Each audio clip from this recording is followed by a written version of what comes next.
The repair clamp locked into place with a satisfying click, sealing the damaged section of the power conduit. I double-checked the readings on my wrist display. Power flow stabilizing, integrity at 94%. Good enough for a temporary fix until the engineering team could get a replacement section fabricated. Conduit repair complete, I said, adjusting my position against the gentle current. Holding at 94% integrity. Copy that, Travis. Naomi's voice came through my helmet speakers. How's the visibility out there?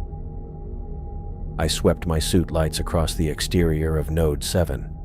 The massive cylindrical structure rose from the ocean floor, its reinforced hull plating disappearing into the darkness above. 3 kilometers beneath the ocean surface, everything beyond my immediate light cone was pitch black. About 8 meters, I replied. Standard for this depth. I'm going to check the external housing before heading back. My exosuit's thrusters hummed as I maneuvered along the node's outer wall. These deep-sea maintenance suits were essentially miniature submarines shaped like bulky spacesuits. Heavy, cumbersome, but keeping me alive under crushing pressure. After 5 years working for Oceanic Futures Corporation, the claustrophobic feeling had mostly faded. The facility was a research and energy production complex. 7 interconnected nodes anchored to the ocean floor at the edge of the Mariana Trench. What exactly we were researching was above my security clearance, but keeping the power flowing was very much my responsibility. I ran my gloved hand along a seam in the node's exterior, feeling for irregularities.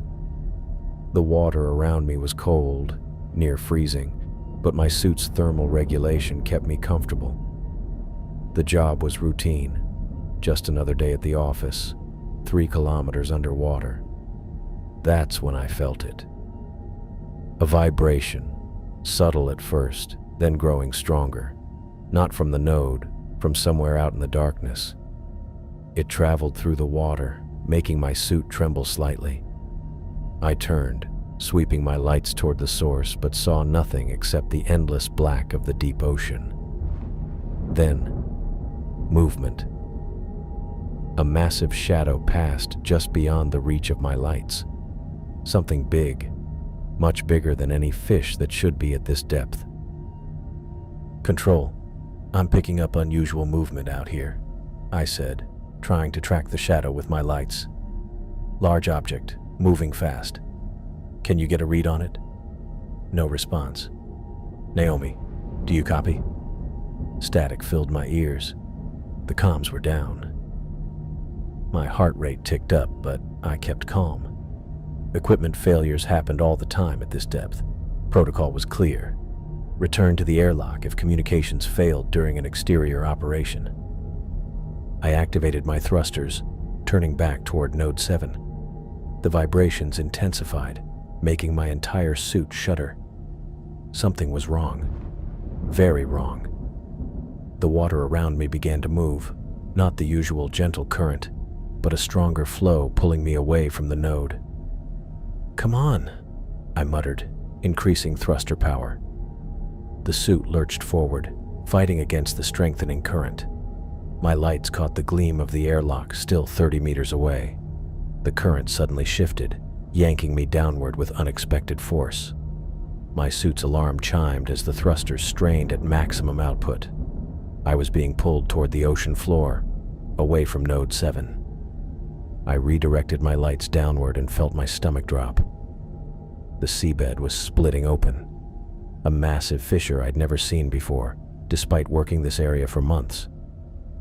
Dark water churned around it like a whirlpool, and my suit was caught in its pull. The suit sensors flashed warnings across my display.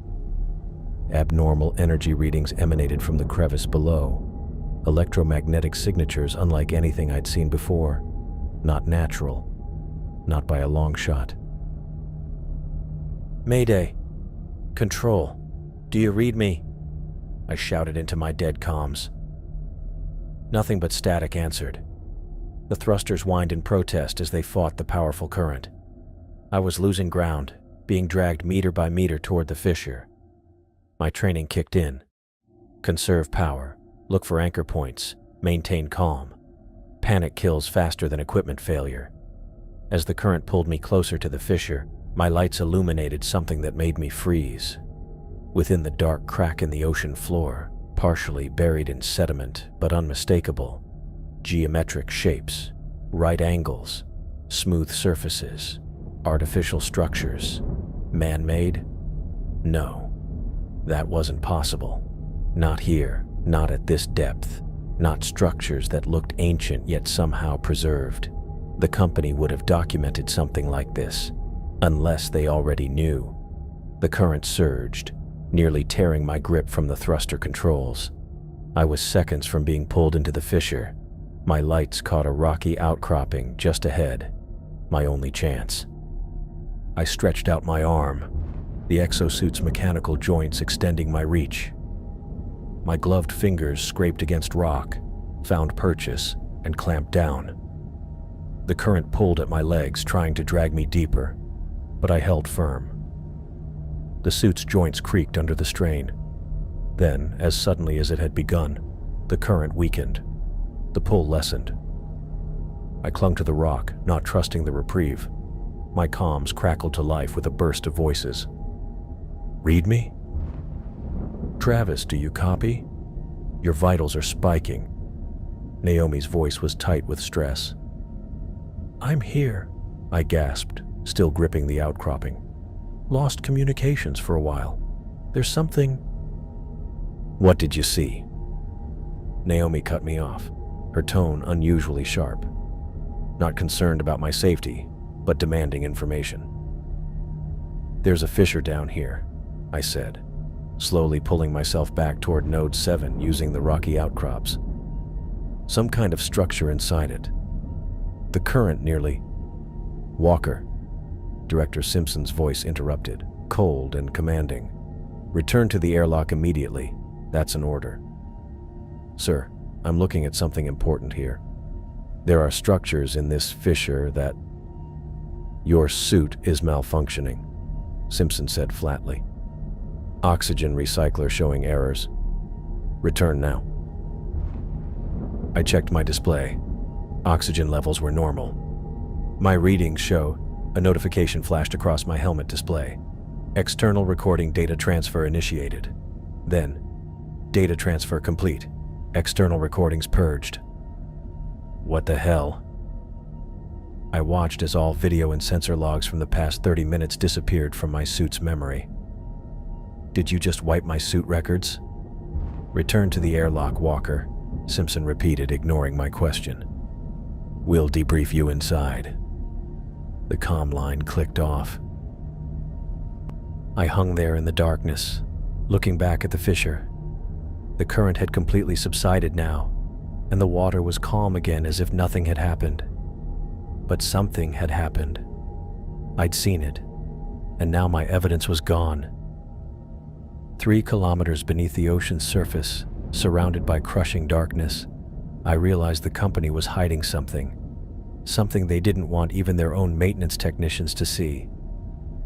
I gripped the internal ladder rungs, climbing up through the airlock tube as water drained around my boots. My mind raced with questions about what I'd seen. That fissure, those structures, the bizarre current. None of it made sense, and the fact that my recording data had been wiped made it worse. The airlock hatch above me opened with a mechanical hiss. I hauled myself up onto the metal grating of the prep room floor, my exosuit dripping seawater into the collection drains. I was barely out of my helmet when Director Simpson pushed through the inner door, his face tight. "Walker." His voice cut through the ambient hum of the facility's systems. "Medical eval. Now." "Sir, I'm fine. What I saw down there was a hallucination." He stepped closer, lowering his voice. "Deep pressure plays tricks on the mind. You know that." I unlatched my chest plate, the mechanical locks releasing with practiced precision. "With respect, sir, I know what I saw. There's something down there, some kind of structure near that fissure.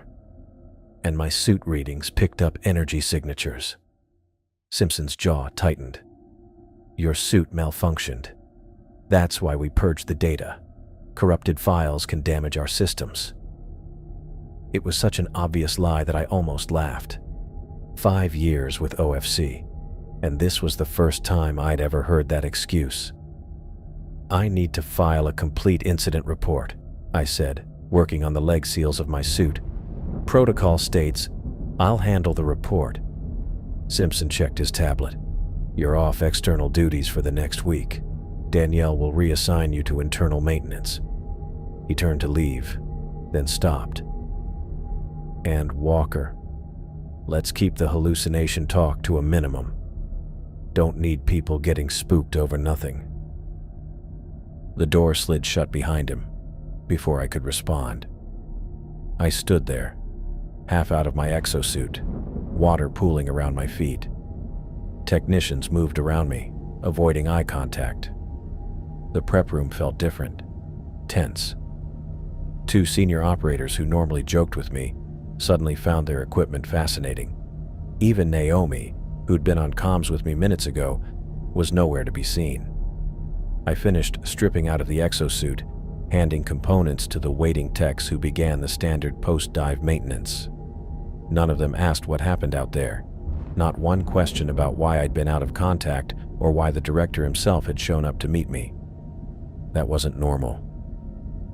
After a quick shower and change into my regular uniform, I headed to the maintenance bay instead of medical.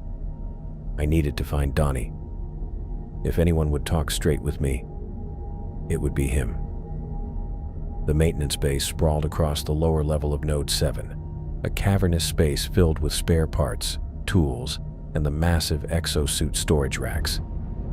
I found Donnie hunched over a dismantled thruster assembly, his hands moving with practiced efficiency. "Hey," I said, leaning against his workbench. He glanced up, then around the room before speaking. "Heard you had some trouble out there." "You could say that." I kept my voice casual. "Found something weird near the south quadrant. A fissure with what looked like structures." Donnie's hands went still. He put down his tools and wiped his fingers on a rag. "Let me guess. They told you it was a hallucination? Suit malfunction?" My pulse quickened. "Yeah. How'd you know?" He stood up and motioned me to follow him to the back of the bay, where the noise from the ventilation system would cover our conversation. "You're not the first," he said once we were alone. "Chen found something similar 3 months ago. Roberts before that. Both got the same speech from management. Where are they now?" "Transferred. Both of them. Within a week of their incidents."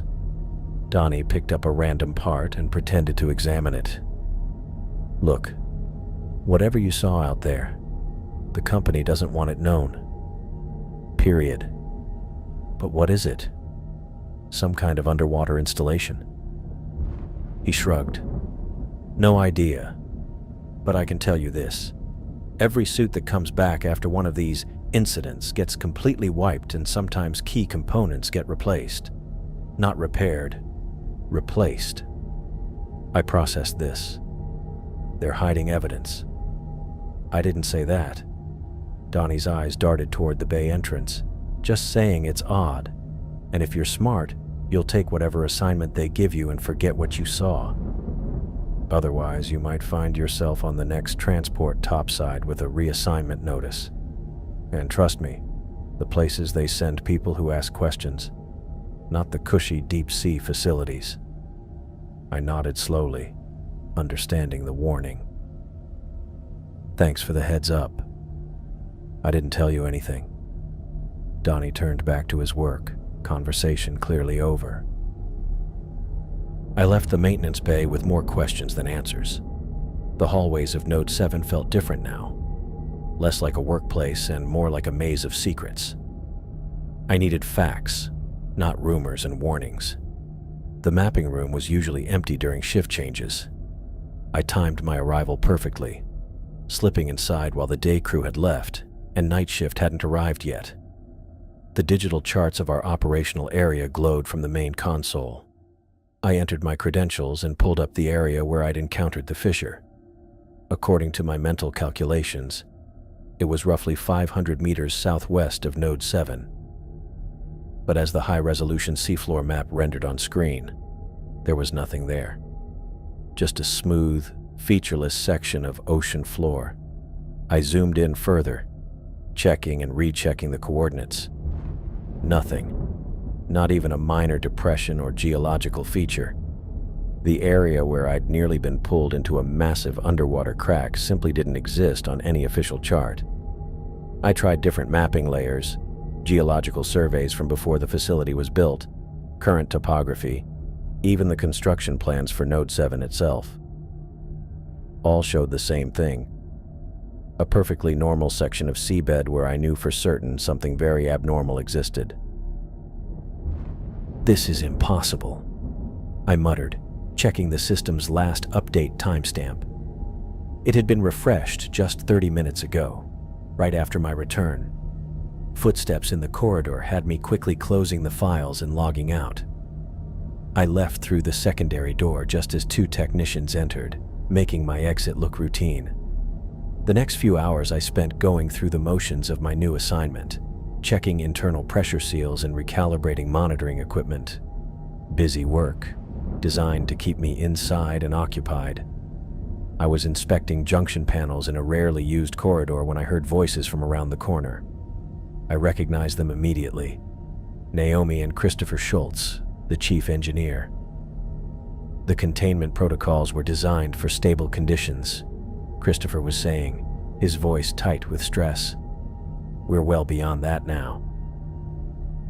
The directors won't approve emergency measures based on one incident, Naomi replied. I froze, pressing myself against the wall. They were just around the bend, out of sight. 1? This makes 4 in the last 6 months, Christopher shot back. The patterns are consistent. It's becoming active again. We don't know that for certain. The energy signatures are identical to the initial discovery. The periodic surges are getting stronger. What more proof do they need? There was a pause. Then Naomi's voice, lower now. The company knew the risks when they built here. They knew theoretical risks, Christopher said. Theories becoming reality, and we're not prepared. That tech today, Walker, he was less than 20 meters from the edge. If that current had been any stronger. I've submitted the readings from his suit before they purged them, Naomi cut in. It's in their hands now. I shifted my weight, and my boot squeaked against the floor. The conversation stopped instantly. I made a show of checking the panel in front of me as they came around the corner, pretending I'd just arrived. Walker, Naomi said, her expression quickly shifting to professional neutrality. I thought you were assigned to level 2 maintenance. Just finished there, I lied, working my way down the list. Christopher studied me with narrowed eyes. How long have you been here? Just got here, I said, tapping the panel. Number 12 on my checklist. Naomi glanced at Christopher, then back to me. I'll be reassigning your duties. Internal systems checks for the next week. Minimum. Nothing external. Right, I said. About what happened out there. Your medical evaluation shows elevated stress markers consistent with pressure-induced disorientation, she interrupted smoothly. Nothing to worry about. Common enough at these depths. So common that I'm grounded for a week. Christopher stepped forward. Standard protocol. We take safety seriously here. I noticed, I said, unable to keep the edge from my voice. Naomi's expression hardened slightly. Report to environmental control tomorrow at 0600. They need help with the filtration system calibration. They both walked away, their body language stiff. They knew I'd heard something, but not how much. I finished my shift and headed to the mess hall, my appetite gone but needing somewhere public to be. The usual dinner crowd filled the tables, conversations dropping slightly when I entered before resuming. News traveled fast down here. I grabbed a tray and sat alone, picking at food while thinking through what I'd learned. Something was happening outside. Something the company had known about but perhaps underestimated. Something worth hiding from their own employees. I spent 40 minutes in the mess hall, making my presence obvious. When I returned to my quarters, I knew immediately someone had been there. Nothing was obviously disturbed. They were too professional for that. But small things were off. My tablet was at a slightly different angle on the desk. The access panel to my personal storage locker showed fresh scratches around the keypad. I did a careful sweep, but found no obvious surveillance devices. Still, I kept my face neutral, as if I suspected nothing. Whatever they were looking for, they hadn't found it, because I didn't have it yet. The next morning, heading to my new assignment, Danielle Walker stepped into the corridor in front of me. She checked both directions before speaking. "Travis," she said, her voice barely above a whisper, "stop asking questions. For your own good." "I haven't." "Yes, you have. With Donnie in the mapping room, listening to conversations that don't concern you." Her face was tight with worry. "They're watching you now." "Who's watching?" "Everyone." She moved closer. "Whatever you saw out there isn't worth your career. Or worse." "Or worse? What does that mean?" She didn't answer, just reached out as if straightening my uniform collar.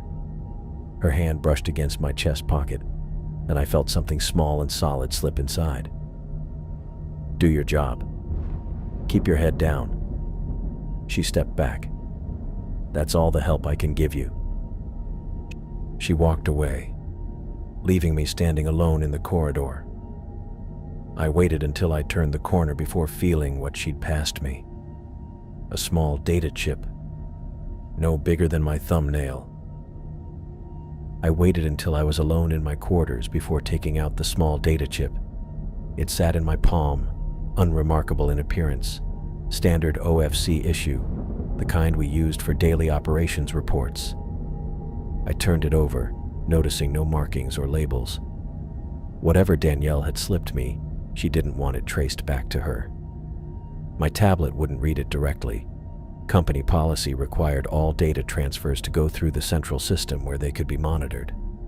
I needed to bypass that. Luckily, I kept an old, personal device tucked away in my footlocker, one I'd brought from home that wasn't connected to Node 7's network. The company technically prohibited personal electronics, but most of us brought something anyway. 3 kilometers underwater, you needed your own entertainment options. I pulled out the device, plugged in the chip, and waited. A password prompt appeared on screen. What would Danielle use? I tried her employee ID. Nothing. Her birth date. Nothing. Then I remembered. No relation between us despite our shared last name. On a hunch, I typed Walker and hit enter. The screen flashed, then populated with dozens of files. Jackpot, I whispered to myself.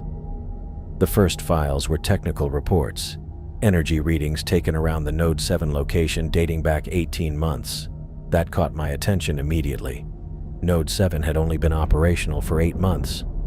I scrolled through more files, finding survey data, classified memos between executives, and security protocols for something called the Anomaly.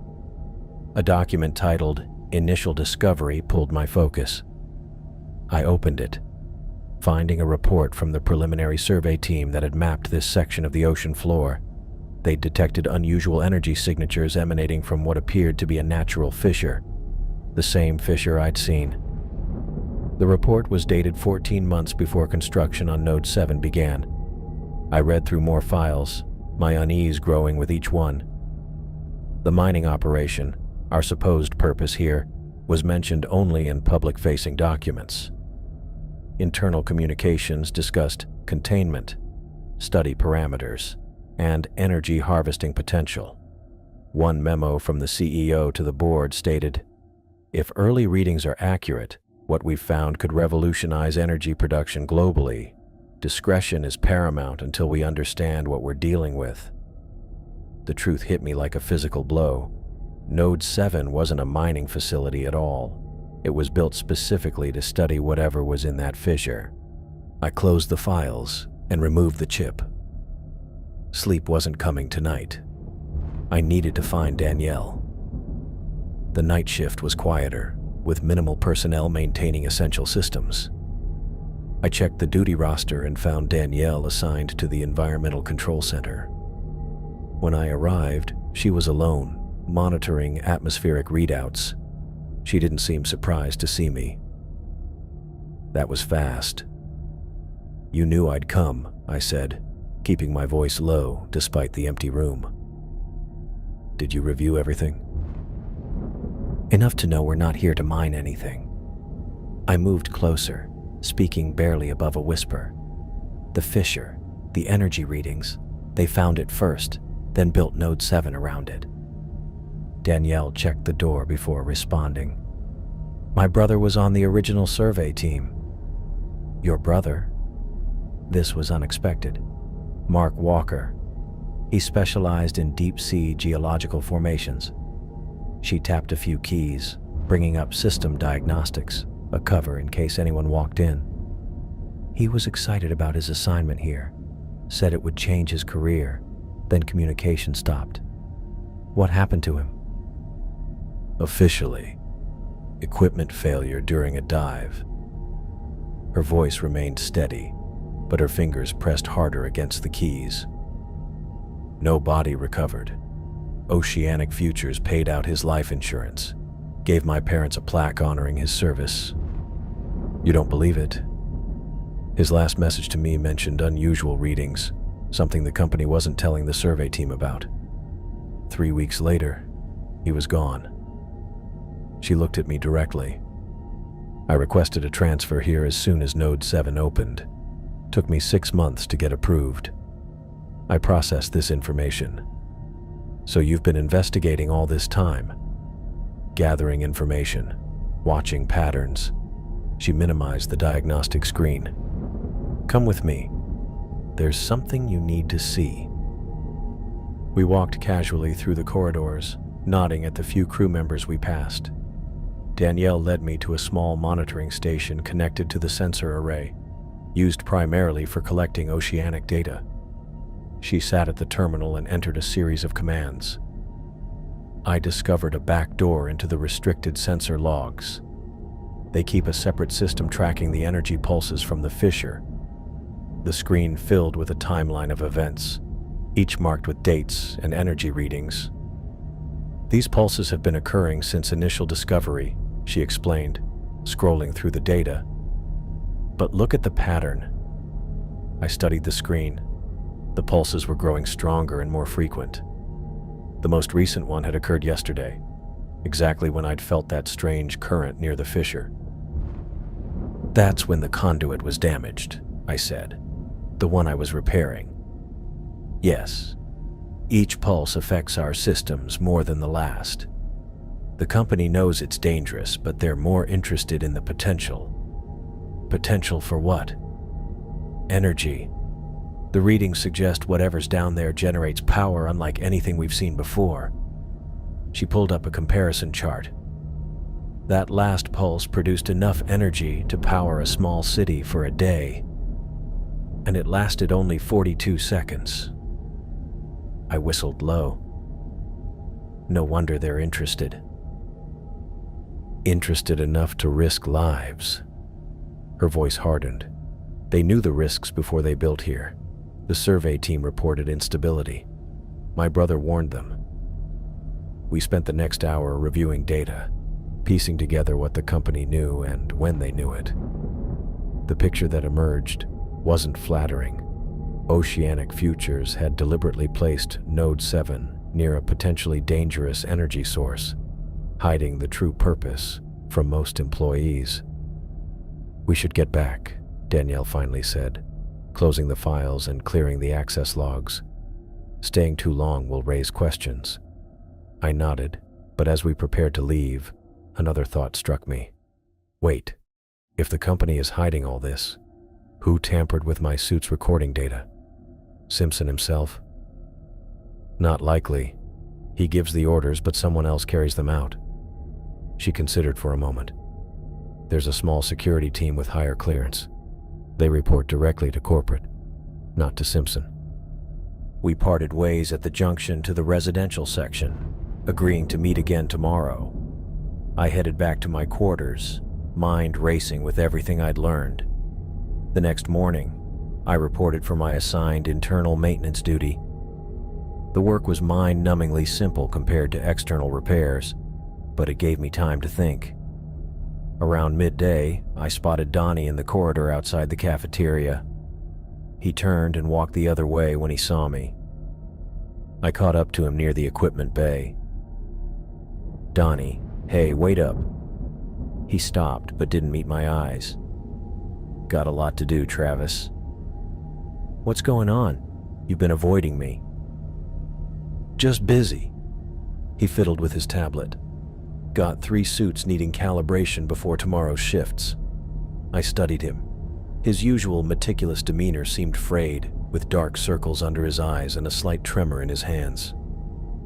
"Come on, Donnie. We've worked together too long. Something's wrong."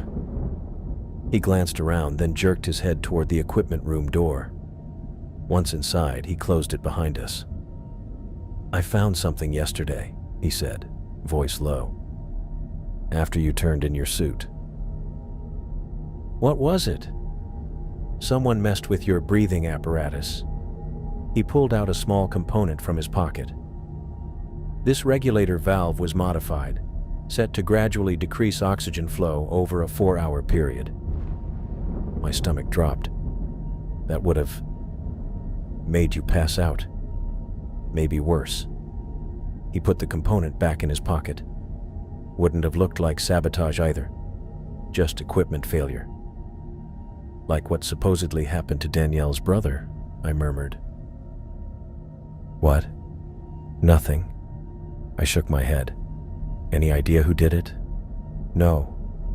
But they knew what they were doing." Donnie ran a hand through his hair. "I've replaced it already.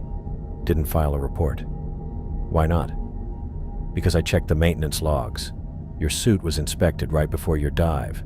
Everything was certified perfect." His eyes finally met mine. "Whoever did this had access and authorization." "Thanks for telling me. I shouldn't have, but..." He paused. "You've always been straight with me. Just watch yourself, Travis. Something's not right here." I left Donnie to his work, my mind now juggling multiple disturbing realities: the mysterious energy source, the company's deception, and now a direct threat to my life. The rest of my shift passed in a blur of routine tasks and watchful glances over my shoulder. That night I lay in my bunk staring at the ceiling, too wired to sleep despite my physical exhaustion. I'd hidden Danielle's data chip inside my mattress seam, but the information it contained kept playing through my mind. Eventually, I drifted into an uneasy sleep. I jolted awake to blaring alarms and red emergency lights flashing in my quarters. The entire room shook, my lamp crashing to the floor. Another violent shudder ran through the facility, strong enough that I had to grab the bed frame to stay in place. The intercom crackled to life with Director Simpson's voice, strained but commanding. "All personnel to emergency stations immediately. This is not a drill. Repeat, all personnel to emergency stations. Containment has been breached." I jumped out of bed, nearly losing my balance as another tremor rocked the entire facility. The emergency lights painted everything in a blood-red glow as I grabbed my uniform from the chair and yanked it on. No time for boots. I ran into the corridor in my socks. The hallway was chaos. People rushed in all directions, some still in sleepwear, others frantically pulling on gear. The overhead speakers crackled with static before Simpson's voice cut through again. "All section heads report status immediately. Engineering teams to backup systems. Security to containment zone. Another violent shake sent me stumbling against the wall. A water pipe overhead burst, spraying everyone beneath it. I pushed myself forward, heading toward the central hub where I might get answers. The tremors were getting worse, not better. "Travis!" someone shouted over the noise. I turned to see a maintenance worker, Miguel from night shift, pointing down the adjacent corridor. "Ellis is looking for you. Lab section." I nodded and changed direction. The lab section was 2 levels up. I took the emergency stairs since the elevators would be locked down during an alarm. The stairwell was packed with people heading to their emergency stations. I squeezed past them, taking the steps 2 at a time. When I reached the lab level, the corridor was eerily empty compared to the chaos below. The tremors continued, making the light fixtures swing overhead. I ran toward Naomi's research lab, nearly slipping on the smooth floor in my socks. I pushed open the lab door and found Naomi moving with frantic purpose. She was transferring files from the main system to portable drives while simultaneously gathering physical samples from the storage units and tossing them into an incinerator port. "Naomi, what's happening?" I asked, catching my breath. She barely glanced up. "Help me with these samples." She pointed to a refrigerated cabinet against the far wall. I moved to the cabinet and pulled it open. Inside were dozens of labeled containers with what looked like rock and sediment samples. "What am I looking for?" "The ones marked with red tabs. Put them in the incinerator. Now." I grabbed the first container with a red tab. "Why are we destroying evidence?" "Because some things shouldn't be studied," she said, typing commands into her terminal, "and definitely shouldn't fall into the wrong hands." I hesitated, holding a sample container. "Naomi, I need to know what's going on." Another violent tremor shook the lab. Equipment crashed to the floor. The lights flickered, went out, then came back dimmer than before. Emergency power. Naomi stopped what she was doing and looked at me directly for the first time. Her face was pale, her eyes wide with something I'd never seen in her before. Raw fear. "We found something, Travis. Something old. Something that wasn't made by us." "What do you mean wasn't made by us?" "I mean, it wasn't human technology." She returned to her terminal, fingers flying over the keyboard. "The company discovered it 14 months ago. The energy signatures your suit picked up, that's just the surface of it." I placed the sample into the incinerator port and watched it drop into the flames below. The fissure I saw is just the access point. There's an entire network down there, buried under centuries of sediment. Technology we can't even begin to understand. She ejected a drive from her terminal and pocketed it. "The pulses you've been feeling? They're activation signals." "Activation signals for what?" "We don't know exactly, but whatever it is, it's responding now." The implications hit me like a physical blow. "You're saying we woke something up? Something alien?" Naomi grabbed my arm. "We didn't just wake it up, Travis. The company has been feeding it power. Node 7 was never about mining or research. It was built to study and interact with the technology." I remembered the data on Danielle's chip. "But why hide it? This could be the most important discovery in human history." "Because they don't understand it. And people fear what they don't understand." Naomi moved to another cabinet and began pulling out more samples. "Help me finish this. We need to get to the control center." I worked quickly, destroying the remaining samples while Naomi downloaded the last of her data. As we finished, the lab door burst open. A security officer I didn't recognize stepped in. "Dr. Ellis, Director Simpson is requesting all research leads in the control center immediately." Naomi nodded. "We're on our way." As the officer left, Naomi handed me one of the drives she'd filled. "Keep this safe. It's everything I know about what's down there." I slipped the drive into my pocket. "Why give this to me?" "Because I trust you, and because you've seen it firsthand." She gathered the remaining drives and we left the lab together. The corridors were even more chaotic now. Emergency teams rushed past us, carrying equipment and medical supplies. The facility continued to shake at random intervals, each tremor worse than the last. We took the main stairwell to the control center, fighting against the flow of people heading to evacuation points. When we arrived, the control center was a hive of activity. Every station was occupied, with technicians monitoring systems and calling out status updates. Director Simpson stood at the central command console, issuing orders. His usual composed demeanor was gone, replaced by barely controlled panic. Christopher Schultz was beside him, pointing at something on the main display. "Seal all exterior access points," Simpson ordered. "No one goes out, no one comes in." "Sir," one of the operators said, "we still have 3 teams outside doing repairs on the eastern section." I said, "Seal it. That's an order." I looked at the main screen. It showed a schematic of Node 7 with multiple warning indicators flashing red. "You can't just leave them out there," Danielle Walker said, stepping forward from her monitoring station. "They won't survive without access to the airlocks." Simpson turned to her. "If we don't seal the facility now, none of us will survive. Make the call." Danielle didn't move. "No." The room went quiet despite the alarms. Nobody challenged Simpson's authority like that. "What did you say?" Simpson's voice was deadly quiet. I said no. Danielle moved to her console and entered a command sequence. "I'm initiating emergency protocol 639. All personnel to be accounted for before facility lockdown."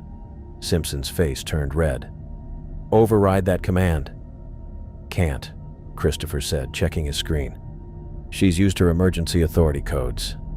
It would take 3 senior staff to counter it." Simpson looked ready to explode, but another violent tremor interrupted whatever he was about to say. This one lasted longer than the others, making the floor roll beneath our feet like we were on a ship in rough seas. "External camera feeds," I said, moving to an unoccupied monitoring station. "Let me see what's happening outside." Nobody stopped me as I brought up the exterior cameras. Most showed nothing but the usual dark ocean. But when I switched to the southern quadrant, where I'd seen the fissure, the image made my breath catch.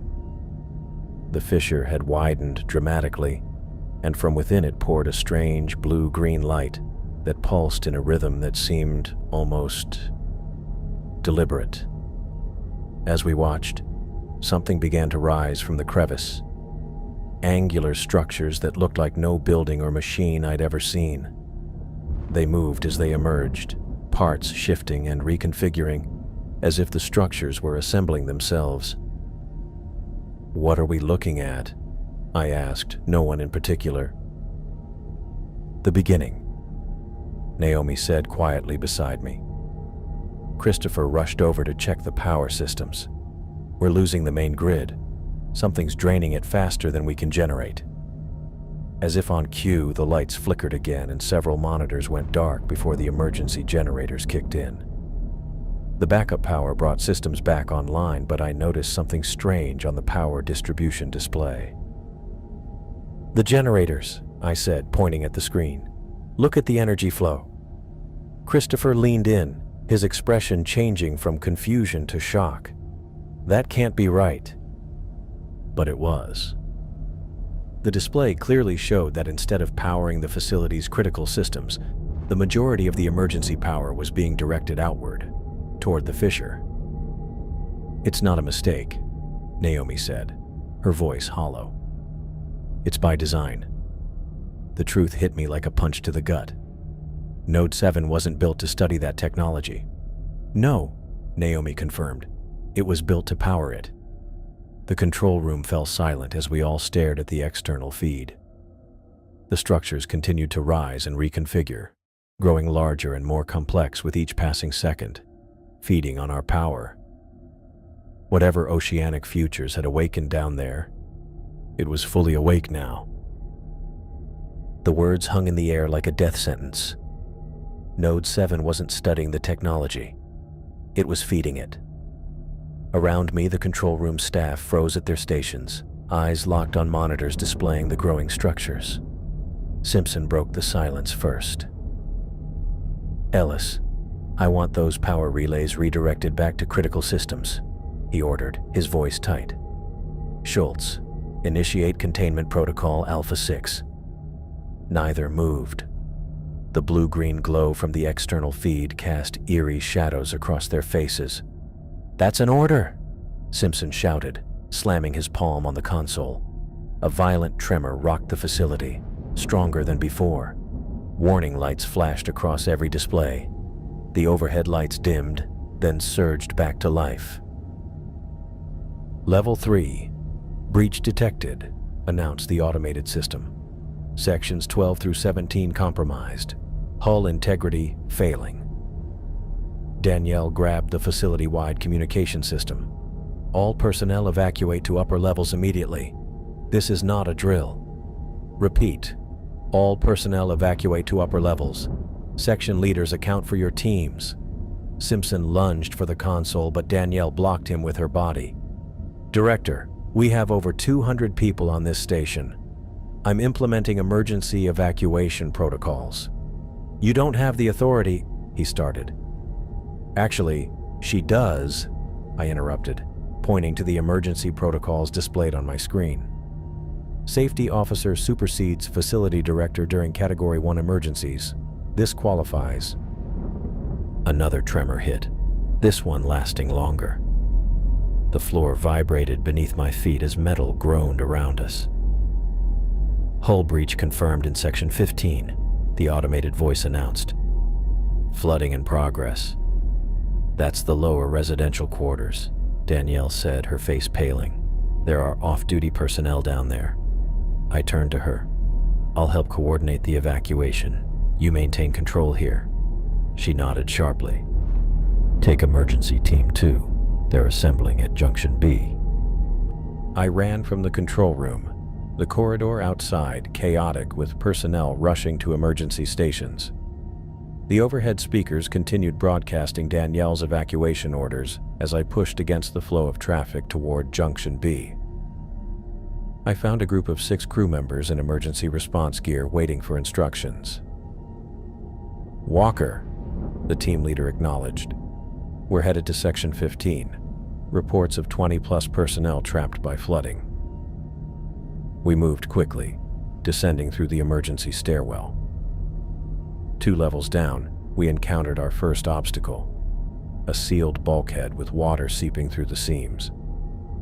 "Section 16 is completely flooded," the team leader said, checking his tablet. "We need to reroute through Maintenance Shaft C." We backtracked and crawled through a narrow service tunnel, emerging one section over from our target. The corridor ahead was ankle-deep in seawater, emergency lights reflecting off its surface. "Get those people to upper-level assembly points," I ordered, as we helped a group of soaking wet crew members climbing up from a partially flooded stairwell. "Follow the emergency route markers." For the next 20 minutes, we worked systematically through the lower sections, clearing rooms and directing personnel upward. The water level rose steadily. By the time we reached the last section, it was waist-deep and rising fast. "Final sweep complete," the team leader reported after checking the last cabin. "Section is clear." I tapped my comm. "Danielle, lower sections are cleared. What's the status on the rest of the facility?" "Upper level secure, but we're losing structural integrity throughout the southern quadrant," she replied, her voice crackling with static. "Get your team back to Assembly Point 3. As we made our way back up, I noticed a flashing light from inside a maintenance room. unusual during an evacuation when most systems would be powered down. The door was slightly ajar. I signaled for the team to continue while I checked it out. Inside, hunched over a communications terminal, sat Donnie. He hadn't noticed me. His back was to the door as he spoke in hushed tones. Proceeding exactly as predicted, he was saying. The gateway formation is accelerating. Power consumption has tripled in the last hour. I stepped inside, letting the door close behind me. Who are you talking to, Donnie? He spun around, eyes wide with shock. The screen behind him showed a split video feed. 3 figures in corporate boardroom attire on one side, technical readouts on the other. Travis, he stammered, quickly hitting a key that blanked the screen. I was just reporting to executives while we're in the middle of an evacuation. I moved closer, noticing the communication setup wasn't standard issue. On a channel that's not on any official frequency list? His expression shifted from surprise to resignation. You don't understand what's happening here. Then explain it to me. I leaned against the door, blocking his exit. Because from where I'm standing, it looks like you've been lying to all of us. Donnie sighed, running a hand through his hair. The company discovered the technology 3 years ago, not 14 months. What you saw in the fissure, that's just the tip. There's an entire network down there, buried under centuries of sediment. And Node 7? Built specifically as an activation site. He turned back to the terminal, typing commands that brought up schematics of the facility. See these power conduits? They were never meant to mine energy. They were designed to channel it directly to the structures. The diagram showed power flowing from Node 7's core directly into the ocean floor. No wonder the repairs never seemed to last. The system was being pushed far beyond normal operational parameters. You sabotaged my suit, I said, the pieces falling into place. You were the one who purged the recording data. Donnie didn't deny it. I had orders. We couldn't risk exposure before activation was complete. Complete? People are dying, Donnie. The facility is breaking apart. Sacrifices for progress. He gestured to the screen, which now showed the external feed. The structures had formed a massive circular pattern, pulsing with energy. Do you realize what this is? It's the greatest discovery in human history. A technology that generates unlimited clean energy. It will transform humanity's future. I stared at the screen, watching as new segments emerged from the seabed, connecting to the growing formation. What is it building? A gateway, Donnie said, his voice filled with awe. A portal. The company's been studying fragments of this technology for years, but this is the first fully functional system we've found. A gateway to where? Before he could answer, the facility shook violently. Warning alarms blared as the lights flickered. Hull breach in Section 10, announced the automated system. Emergency bulkheads engaged. I grabbed Donnie by the collar. We need to get to the evacuation point. Now. We ran through corridors that were increasingly tilted as the facility's structural integrity failed. When we reached Assembly Point 3, Danielle was directing personnel into evacuation pods. 2 more pods ready, she called out when she saw us. Where's your emergency team? Already loaded, I confirmed, pushing Donnie toward one of the pods. What's Simpson doing? Her face hardened. Trying to override the evacuation sequence. He's locked himself in auxiliary control. Another tremor hit, stronger than before. Metal screeched as the facility shifted. He's going to get everyone killed, I said. Not if we stop him. Danielle pulled me aside while the evacuation continued. I've got people on the remaining pods, but Simpson has executive override codes. He could lock down the whole system. We left the assembly point, racing toward auxiliary control. The route took us past the main laboratory section, where we found Naomi surrounded by equipment and displays. "Ellis," I called out. "You need to evacuate." She barely looked up. "Almost got it. The energy signature, it's not random. There's a pattern." I moved to her side, seeing complex waveforms displayed across her screen. "What are you saying?"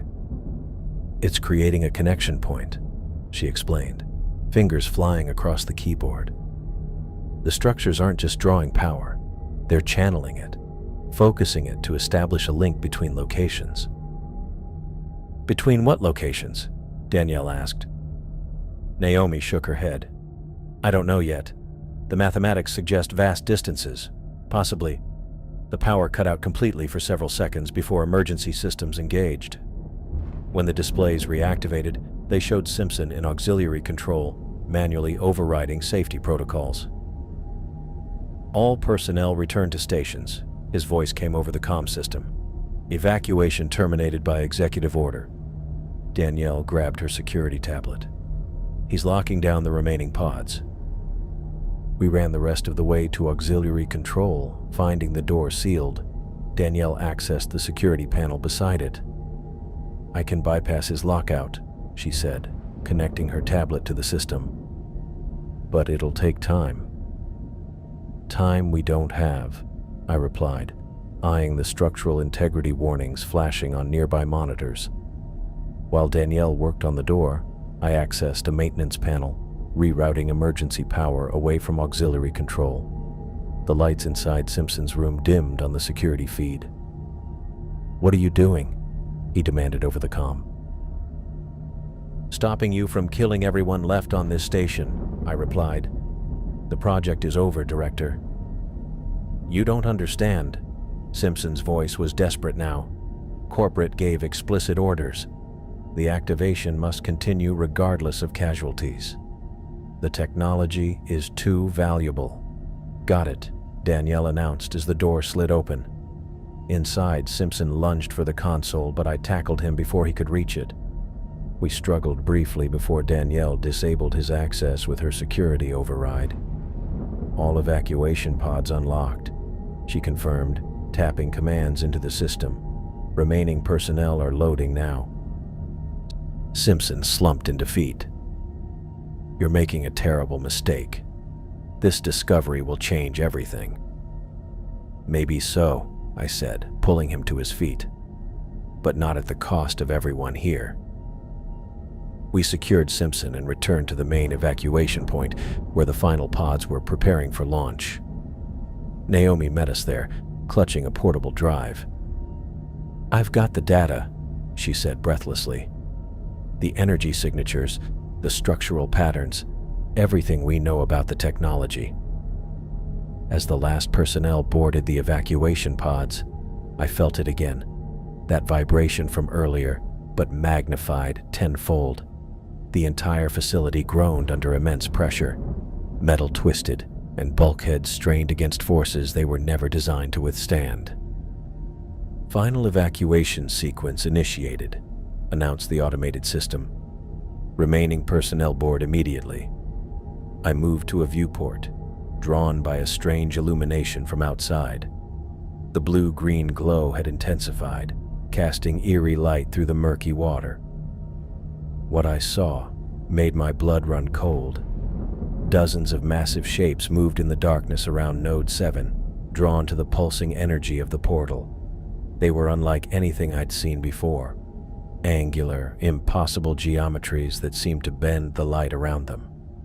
Some were as large as the facility itself, others smaller, but moving with disturbing precision toward the energy source. "Travis, we need to go," Danielle called from the final pod's entrance. I couldn't look away from the viewport. The shapes were converging on the portal, which had grown into a swirling vortex of energy directly above the fissure. Whatever oceanic futures had awakened, we weren't the only ones who had noticed. I tore my gaze from the viewport and turned to Danielle, who was gripping the doorframe of the evacuation pod, knuckles white. "Everyone's waiting. We need to go," she repeated, her voice steadier than her hands. The facility shuddered around us, metal groaning under stress I couldn't fully comprehend. Those shapes in the water, angular, impossible, moving with purpose, had changed everything I understood about our mission here. I took one last glance at the swirling vortex of energy above the fissure before jogging toward Danielle. "Upper Bay," I said. "That's where most of the crew should be gathering?" She nodded as we moved through the corridor. "Emergency protocol routes everyone there during full evacuations. Simpson was trying to override it, but we stopped him." The overhead lights flickered, then stabilized on emergency power. An automated voice announced structural integrity failures in sections 12 through 18. The floor beneath us vibrated continuously now, no longer in waves, but a constant, unsettling tremor. "I need to coordinate the remaining evacuations," I said. "How many people are we still accounting for?" Danielle pulled up a tablet showing the facility schematic. Red dots indicated personnel locations throughout the structure. About 35 still making their way up from lower levels. Engineering teams are trying to maintain power to the emergency systems. We rounded a corner and nearly collided with a group of lab techs carrying equipment cases. I recognized them from the research division. "Leave the non-essential gear," I ordered. "Take only what you can carry without slowing down. Upper Bay now." They hesitated and one woman clutched her case tighter. "This contains irreplaceable samples." "Nothing's irreplaceable compared to your life," I cut in. "Upper Bay, move." Danielle and I continued forward as the techs reluctantly abandoned some of their cases. The corridor ahead was partially blocked by fallen ceiling panels. We climbed over them, the metal edges digging into my palms.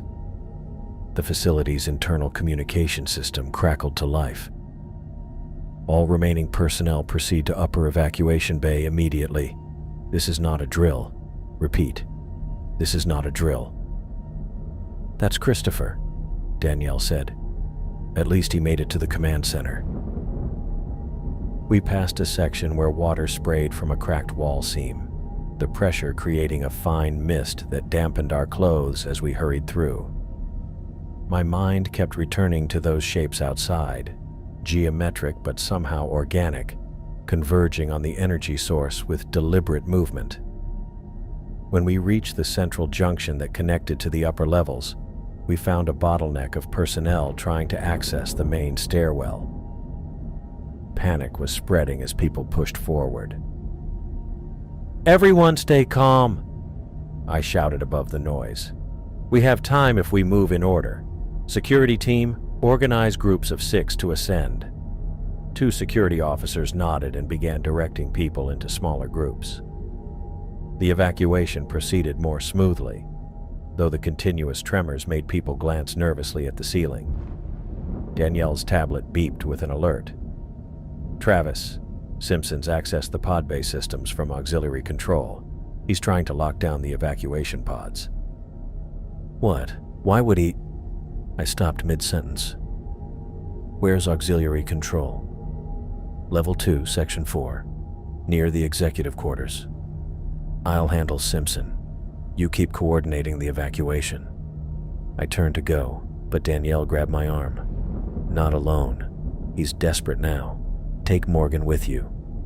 She gestured to a security officer who stood nearby. I nodded, and Morgan fell in step beside me as we pushed against the flow of evacuating personnel.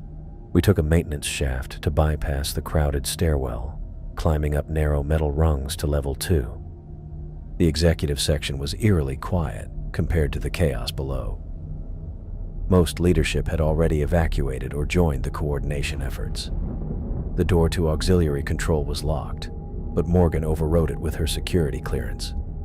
Inside, Simpson hunched over a console, fingers flying across the control panel. The facility status screens showed the evacuation pod bay, with 4 of the 6 pods highlighted in red with lockdown initiated, flashing beside them. "Simpson!" I shouted. He spun around, eyes wide with a mix of fear and determination. "Walker, this doesn't concern you." Morgan drew her sidearm. "Step away from the console, Director." Simpson laughed, a hollow sound that echoed in the small room. "You don't understand what's happening. None of you do." I stepped forward, keeping my voice level. "Then explain it. While you unlock those pods." Another violent tremor shook the room.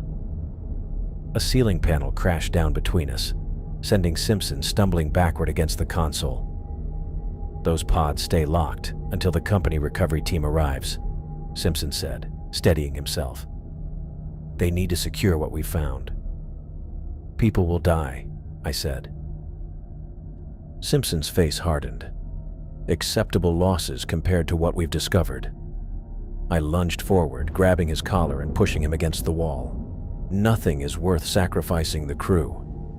20 years, Simpson shouted, his composure cracking. "The company found this technology 20 years ago at another site, but couldn't activate it. Too deep, too much pressure. Node 7 was built specifically for this, to harness enough energy to wake it up." I loosened my grip slightly. "The mining operation was never real." "Of course not." Simpson straightened his jacket. "We needed a cover story. Even most of the board doesn't know. Just a few executives who understood the potential." The facility rocked again. Warning lights flashed across the auxiliary control screens. Multiple hull breaches on lower levels. "Morgan, unlock those pods," I ordered. She holstered her weapon and moved to the console while I kept Simpson against the wall. "You're making a mistake," Simpson said. "Whatever's coming through that portal will change everything. Human technology will advance centuries overnight." "You don't know what's coming through," I countered. Simpson's eyes gleamed with something between fear and reverence. "No, that's the point." My communicator buzzed. Christopher Schultz's voice came through tight with urgency. "Travis, we've got a situation at the pod bay. Need you here now." "On my way," I replied, then turned to Morgan. "Pods unlocked?" She nodded. "Override complete. All evacuation pods accessible." "Bring him," I said, nodding toward Simpson. "Don't let him near any controls." We left auxiliary control and made our way toward the evacuation bay. The tremors had worsened, making it difficult to walk without bracing against walls. Twice we had to detour around collapsed sections of corridor. When we reached the evacuation bay, Christopher was directing crew members into organized groups. 4 cylindrical evacuation pods stood ready, their hatches open and interior lights glowing. "What's the situation?" I asked Christopher. He pulled me aside, lowering his voice. "Something's attaching to the outer hull. Multiple contacts, moving across the facility's exterior." He brought up external camera feeds on a nearby monitor. Dark shapes clung to the facility's outer shell, angular, segmented forms that seemed to shift between solid and fluid states. As I watched, one extended what looked like an appendage that glowed blue at its tip. The metal hull beneath it began to melt away. "They're cutting through," I said, feeling my throat tighten. Christopher nodded grimly. "Multiple points of breach expected within 20 minutes. Maybe less." "Where's Naomi?" I asked, scanning the crowded evacuation bay. "Research level. Said she needed critical data before evacuation." I swore under my breath. "I'll get her. Start loading people into the pods." Christopher grabbed my arm. "Those things are already inside the lower levels. Be careful." I took a different route to the research level, using maintenance shafts to avoid the main corridors where structural integrity was failing. The research level was eerily quiet when I arrived. Most personnel had already evacuated. I found Naomi in the main lab, frantically downloading data to a portable drive. Multiple screens displayed complex patterns that reminded me of what I'd seen rising from the fissure. "Naomi, we need to go. Now." She didn't look up. "Almost done. This data is critical. It proves the technology was designed as a gateway." I moved beside her, glancing at the screens.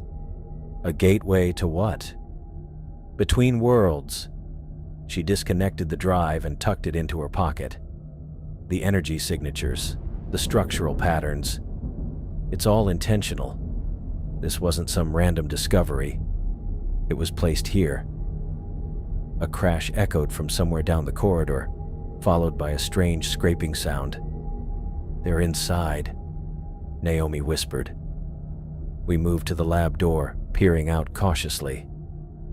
At the far end of the corridor, something moved, a shape that seemed to flow rather than walk. Its edges hard and geometric, but its movement fluid. It approached a storage room, extended a limb, and melted through the door. "It's not attacking," I realized aloud. "It's extracting." We watched as the entity emerged from the room carrying what looked like a server bank, cradling it within its form. It moved past another lab where 2 researchers were hiding under a desk, but didn't acknowledge them. "They're after technology, not us," Naomi whispered. We backed away slowly, then turned and ran toward the emergency stairwell. 2 more entities passed us in intersecting corridors, each carrying equipment from the research level. They showed no interest in us, focused entirely on their collection. When we reached the evacuation bay, Danielle was directing the final groups into the pods. Her face showed relief when she saw us. "Last group," she said. "Pods 1 and 4 are loaded and ready for launch." I did a quick count. "What about pods 2 and 3? Christopher approached, his expression grim. "Sabotaged. Control systems fried." "Who would—" I started, then spotted Donnie Howell standing near the remaining pods, watching us with an unsettling calm. "You," I said, moving toward him. "You did this." Donnie didn't deny it. "We can't leave. Not now. Not when we're so close." "Close to what? Death?" I gestured around at the failing facility. "To advancement." Donnie's eyes were fever bright. "Whatever comes through that gateway will elevate humanity to unprecedented technological achievement. The company understands this." "The company isn't here," I countered. "We are, and those things are cutting through the hull to take our technology, not share theirs." Donnie shook his head. "They're cataloging, learning. It's first contact, don't you see? They need to understand us before they can help us." A violent tremor shook the bay, stronger than any before. Warning lights flashed as the automated system announced, "Critical structural failure imminent. All personnel evacuate immediately." "We don't have time for this," Danielle said. "Pods 1 and 4 can hold everyone if we squeeze." I turned back to Donnie. "Last chance. Come with us." He stood his ground. "I'm staying." Before I could argue further, a terrible sound came from above, metal tearing, followed by the hiss of pressurized systems failing. The ceiling bulged inward as something massive pressed against it. "They're here," Naomi whispered. "Everyone in the pods. Now!" I shouted. The remaining crew scrambled into the functioning pods. I helped an injured engineer through the hatch of Pod 4, then looked back for Donnie. He stood watching the ceiling, a look of anticipation on his face. The metal gave way with a screech, and something flowed into the room, larger than the entities we'd seen before, its surface shifting with geometric patterns that hurt to look at directly. "Donnie, please," I called out one last time. He didn't turn, transfixed by the entity descending from the ceiling. I had no choice. I pulled myself into Pod 4 and sealed the hatch. Danielle activated the launch sequence from the internal controls. The pod vibrated as clamps released and emergency thrusters engaged. Through the viewport, I saw the facility walls buckling inward, collapsing under pressure from all sides. Our pod shot upward through the launch tube, the acceleration pushing me back against the seat. The last thing I saw before we cleared the facility was the evacuation bay imploding, metal and glass crushed by forces I couldn't comprehend as Node 7 collapsed in on itself. The pod rocketed upward, rattling violently as we accelerated through the launch tube. My back pressed hard against the seat while my hands gripped the manual control handles on both sides of the navigation console. The narrow viewport showed nothing but darkness and swirling water, illuminated briefly by the pod's external lights. "Systems check," I said, forcing myself to focus on procedure rather than the image of Node 7 imploding behind us. Danielle moved to the co-pilot seat beside me, her fingers working quickly across the secondary control panel. Oxygen at 96%, hull integrity holding, thrusters at maximum output. The other passengers, Naomi Ellis and 3 technicians whose names I couldn't remember, sat strapped into the bench seats behind us. One of them, a young man with a bloody gash across his forehead, groaned as the pod lurched upward. "How's Jackson?" I asked, not taking my eyes off the controls.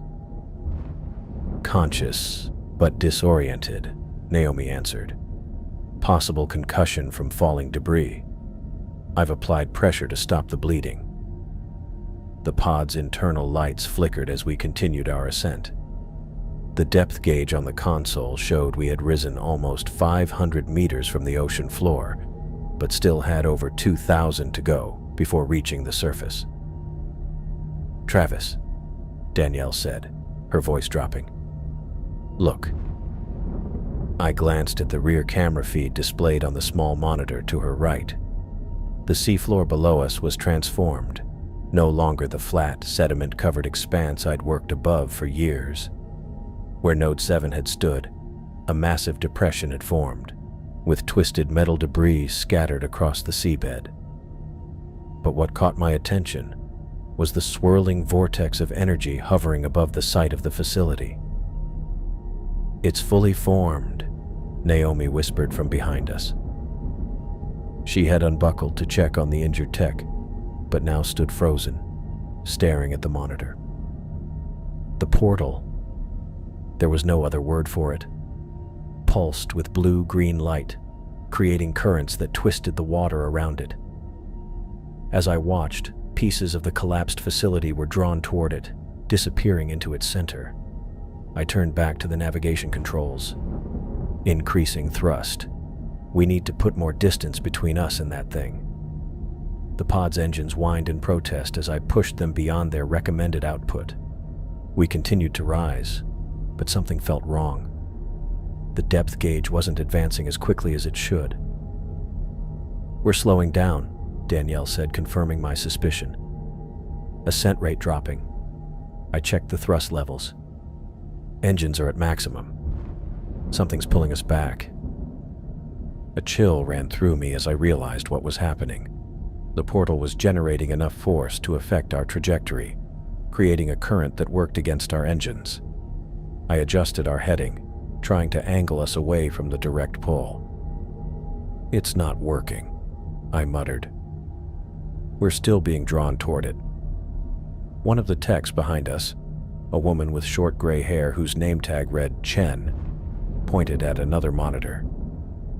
"External camera 3 shows something on the hull." I switched the main screen to camera 3's feed and felt my stomach tighten. Dark, elongated shapes were attaching themselves to our outer hull, organisms unlike anything I'd seen in my years of deep-sea work. They had multiple limbs that ended in what looked like suction pads or hooks, allowing them to cling to the smooth metal surface of our pod. "What are those things?" the third technician asked, his voice cracking. "I don't know," I said, trying to keep my voice steady, but they're adding drag and weighing us down. Naomi moved closer to the screen. They came through the portal. They must be attracted to the pod's energy signature. I ran through our options.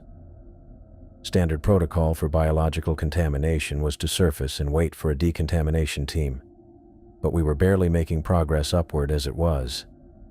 If more of those things attached to us, we might not make it to the surface at all. Danielle, I need to perform an emergency thruster purge, I said. It'll clear the hull, but use up a significant portion of our fuel reserves. She nodded grimly. Do it. We won't make it to the surface with those things dragging us down. I flipped open the protective cover on the emergency purge controls. Everyone, brace yourselves. This will be rough. I counted down from 3 and hit the button. The pod shuddered violently as superheated exhaust blasted from ports all over the hull. The rear camera showed the organisms detaching, their limbs flailing as they were blown away by the force of the purge. The sudden loss of drag sent us shooting upward with renewed speed, throwing everyone against their restraints. The injured tech, Jackson, cried out in pain. It worked, Danielle said, checking the readings. They're off, but our fuel reserves are down to 62%. I grimaced. That's going to limit our range once we reach the surface. I adjusted our course again, maintaining our ascent vector. At least we're moving away from the portal now. As the adrenaline of the moment faded, I became aware of a steady beeping sound coming from beneath the control panel. I frowned, looking for the source. Anyone hear that? I asked. Danielle tilted her head, listening. Sounds like a transmission signal. I reached under the panel and felt around until my fingers touched something that shouldn't have been there. A small device attached to the underside with magnetic clips.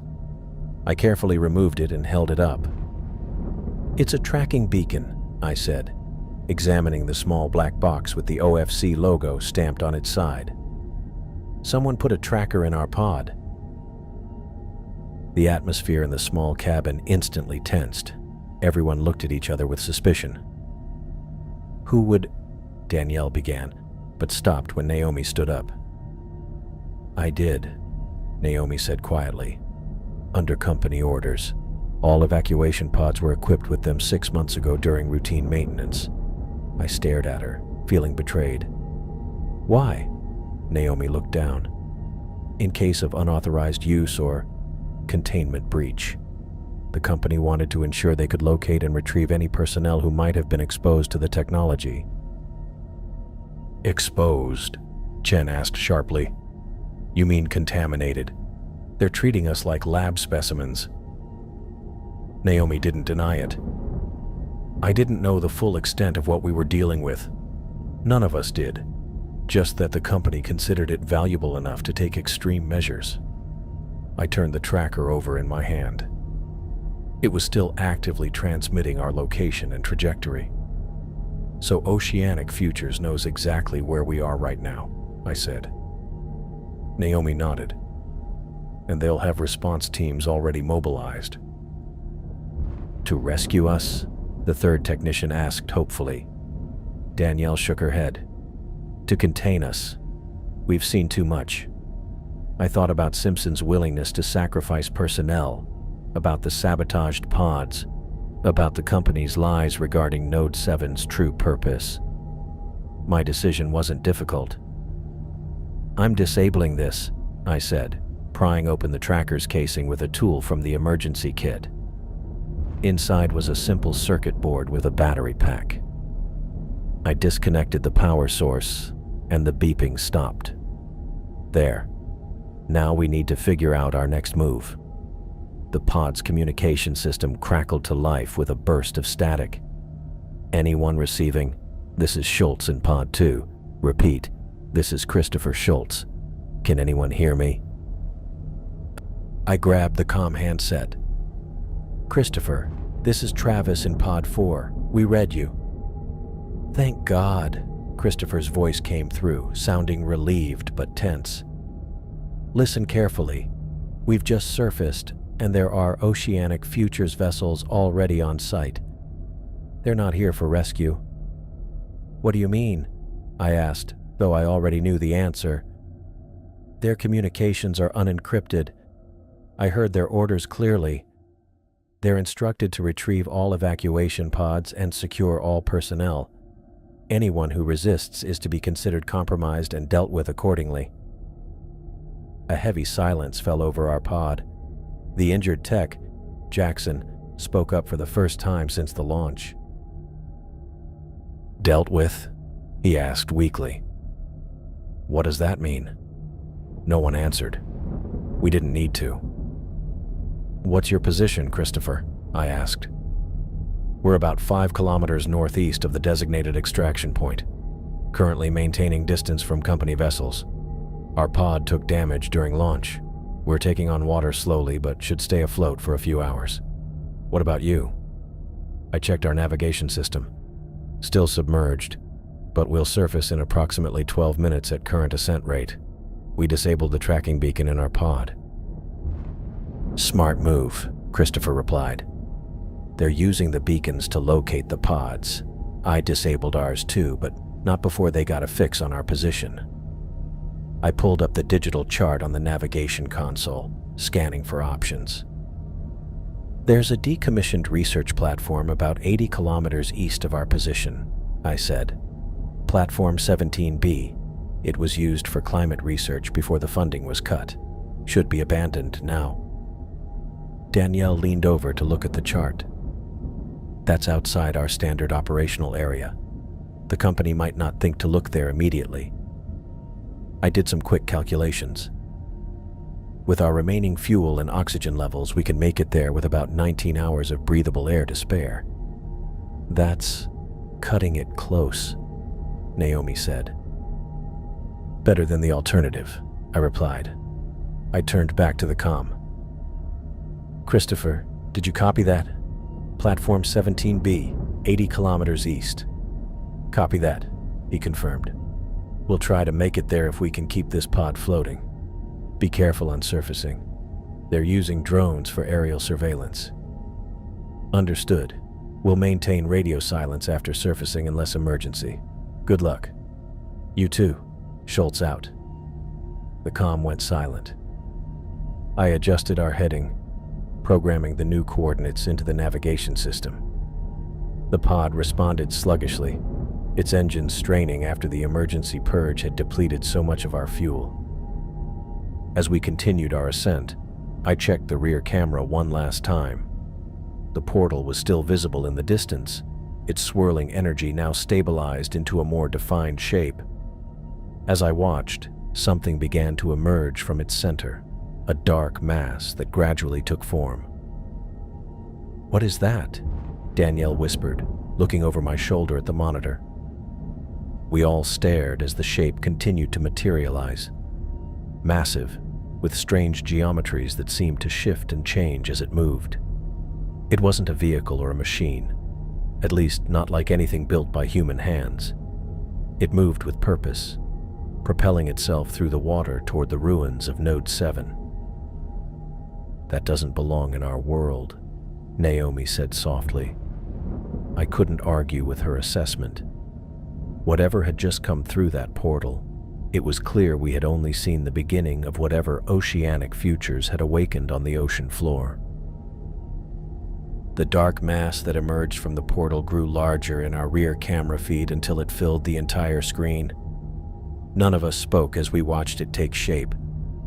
Something not built by human hands moving with deliberate purpose toward what remained of Node 7. I forced myself to look away and focus on our immediate survival.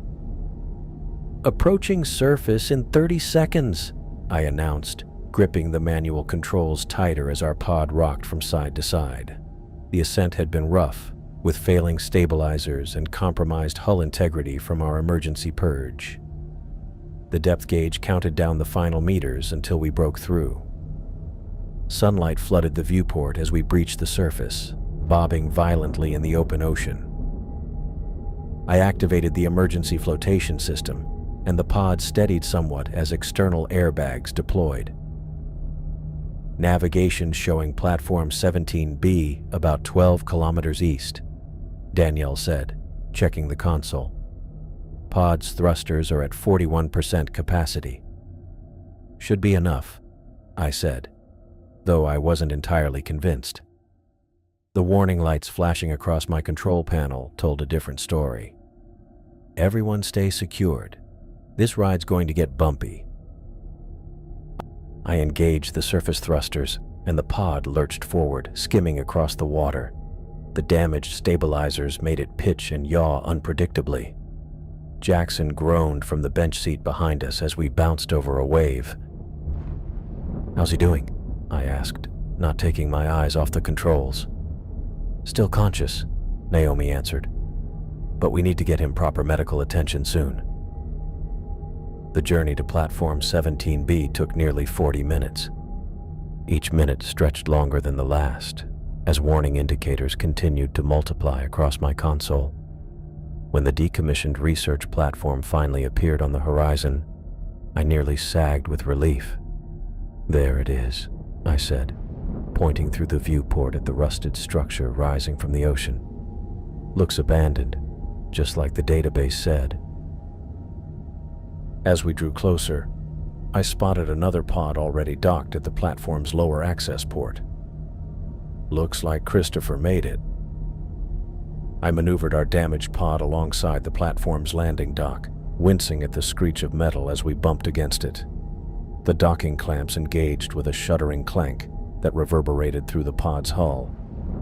"Everyone okay?" I asked, powering down the engines.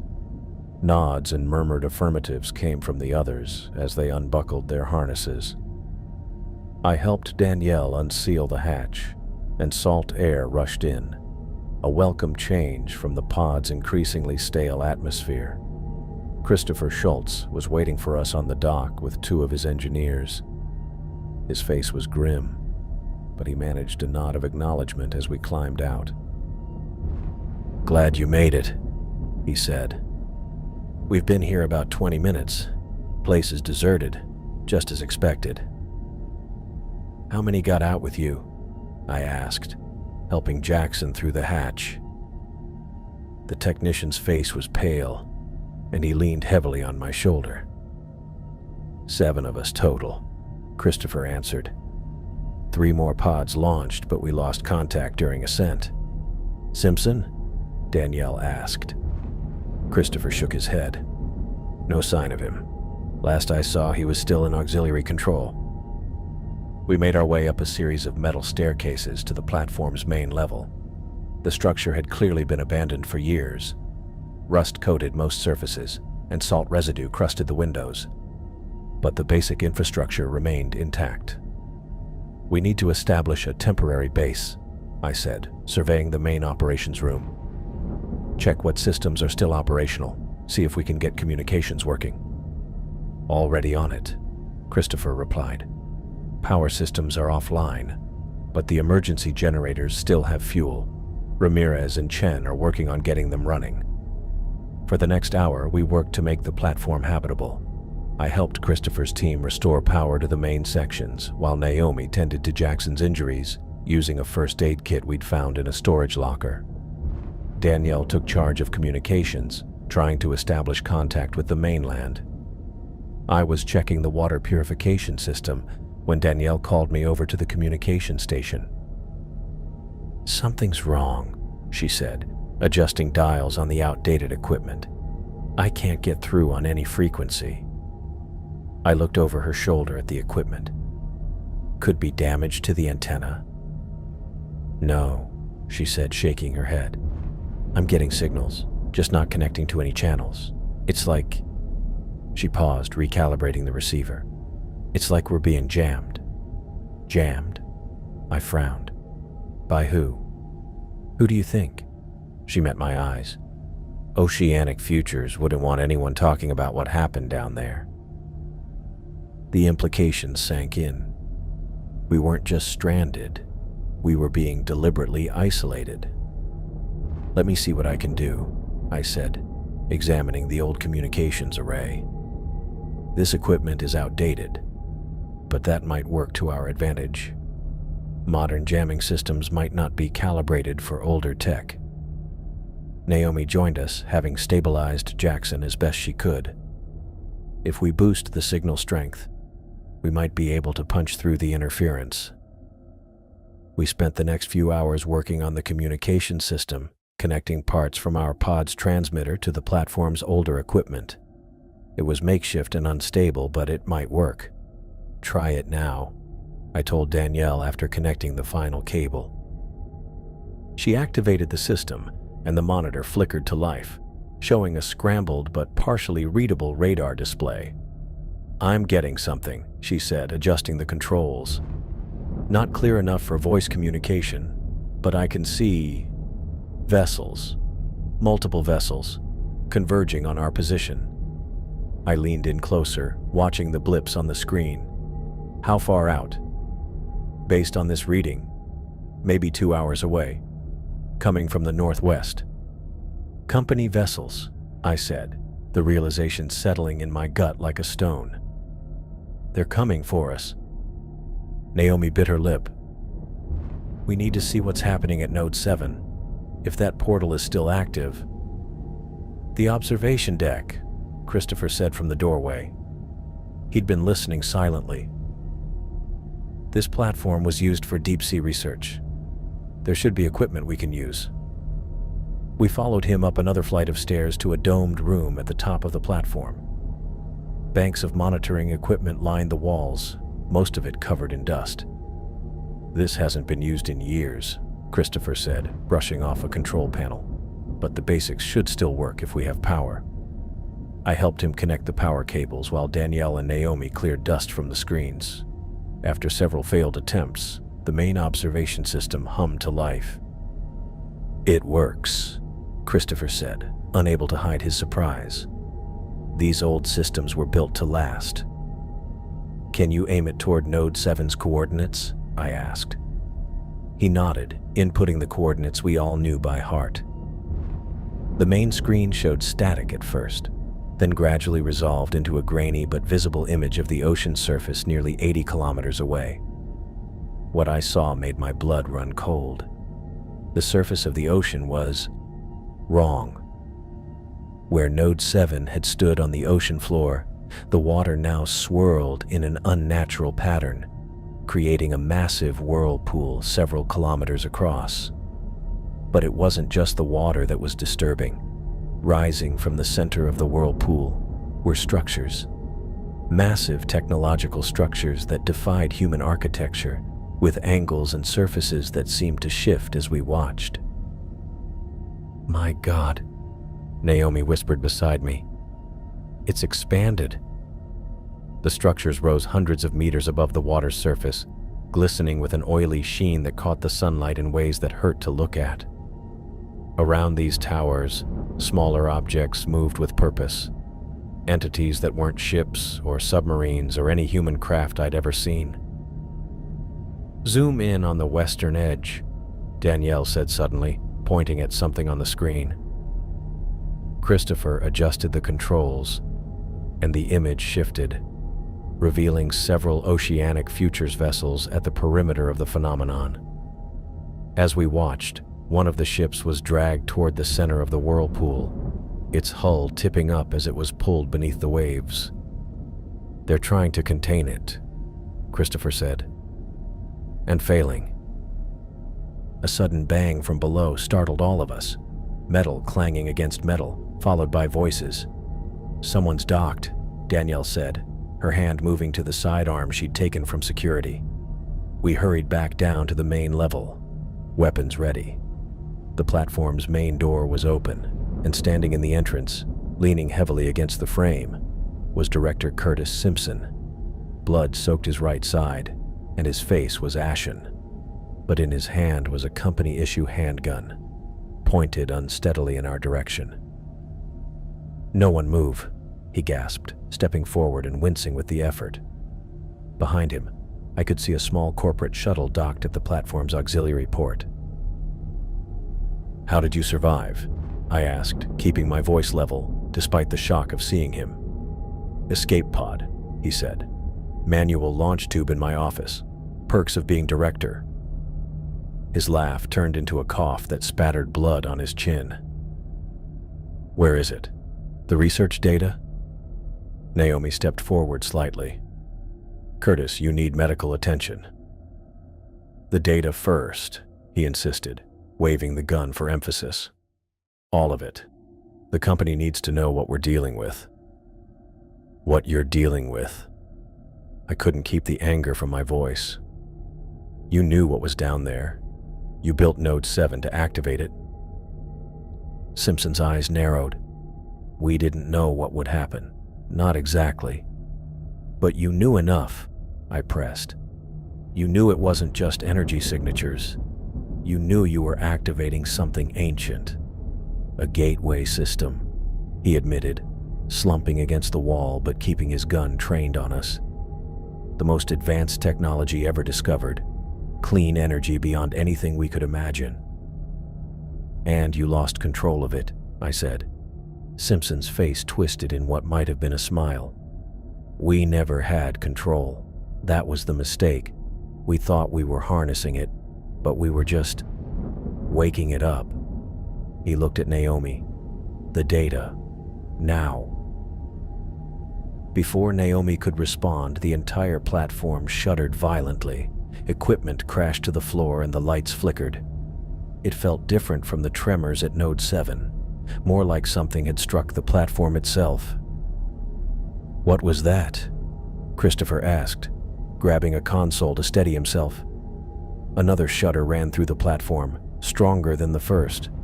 I ran to the nearest window, looking out at the ocean around us. Nothing visible from this angle. "The observation deck," I said, already moving toward the stairs. "We need to see what's happening." I took the stairs 2 at a time, the others following close behind. Even Simpson followed, dragging himself up with one hand on the railing, his gun now tucked into his waistband. Back at the observation equipment, I quickly adjusted the view to show the waters surrounding our platform. At first, I saw nothing unusual. Then a dark shape appeared at the edge of the screen, moving toward us from the direction of Node 7. I zoomed out, and my breath caught in my throat. Rising from the water less than a kilometer away was a vessel, if you could call it that.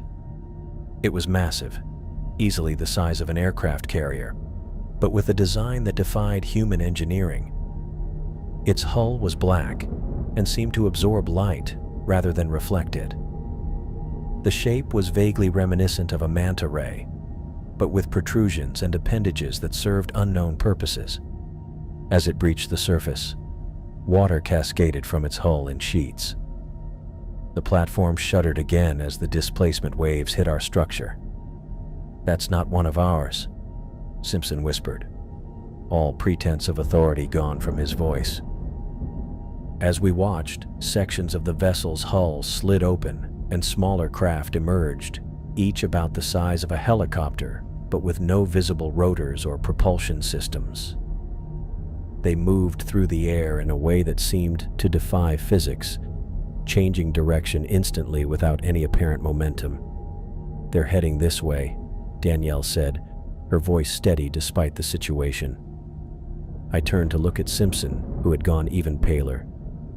"You opened a door," I said, "and now we're caught between your company and whatever just came through it." Simpson had no response. None of us did. We stood in silence, watching the approaching craft, knowing we were witnessing the beginning of something beyond our understanding. I stared at the approaching craft on the observation deck screen.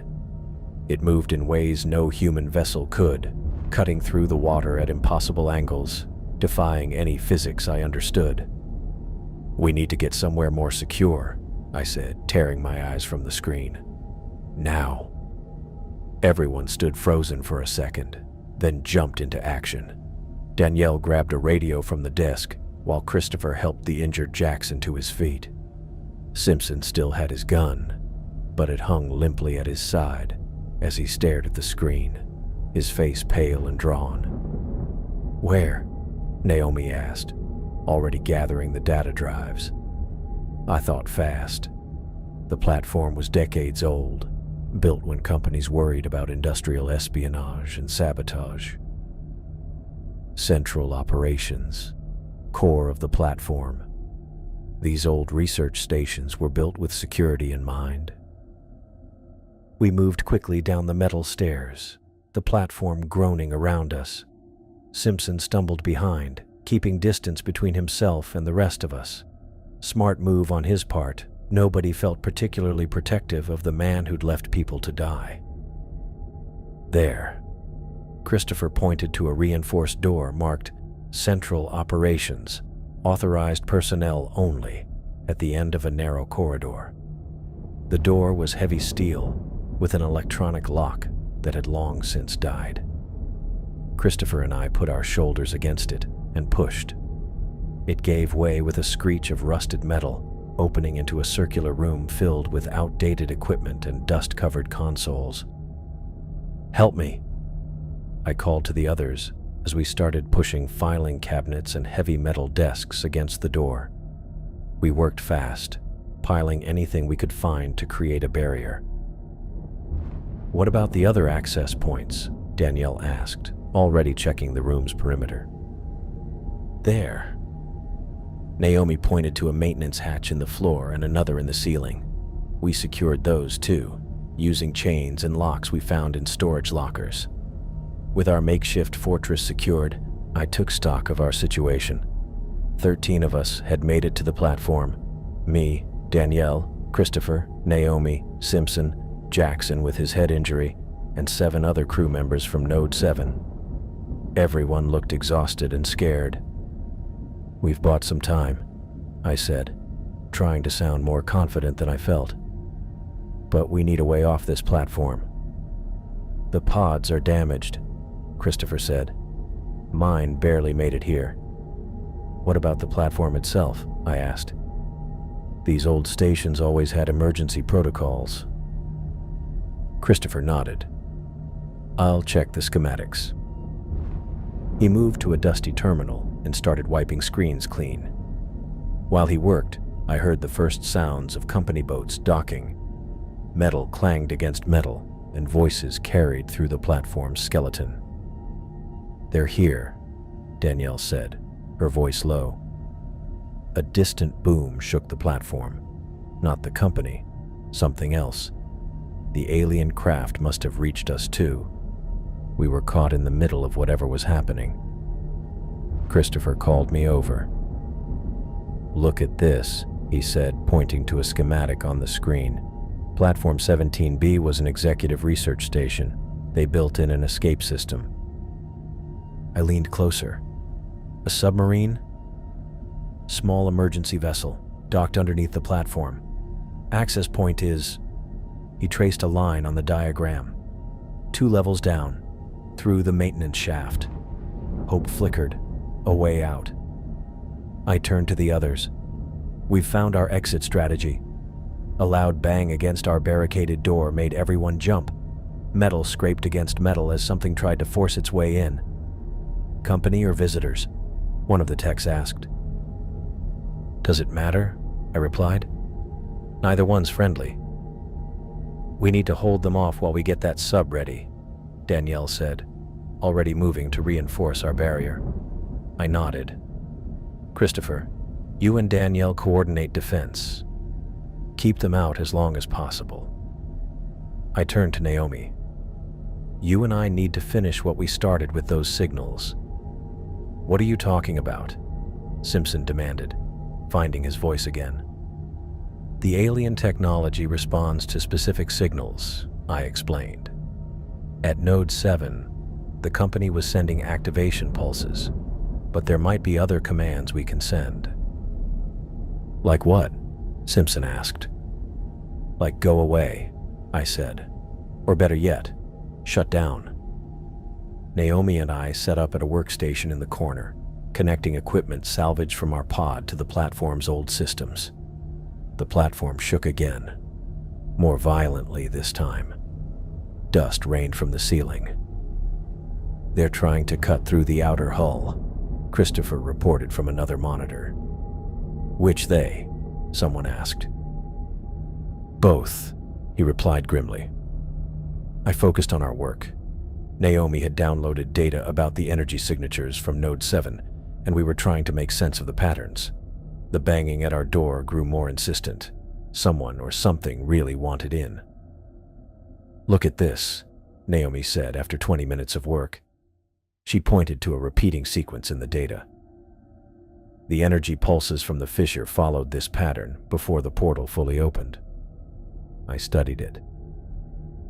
"What if we reverse it? Send the pattern backward?" "A shutdown command," she whispered, eyes widening. "It's worth trying." We worked faster, rigging the platform's old communications array to broadcast the reverse signal. We had to boost its power, so we connected it to power cells from our pod. "How do we aim it?" I asked. "The coordinates of Node 7, Naomi said. "That's where the portal is centered." A crash from the door made us all turn. Metal bent inward as something powerful struck it. Our barricade wouldn't last much longer. "Almost there," I told the others, fingers flying over the keyboard. "Just need to calibrate the signal strength." Another crash. The door buckled further, and I saw a mechanical tool, some kind of pneumatic battering ram, push through the gap. Company forces. "Get ready to move to the submarine," I told Christopher. "Make sure Jackson can travel."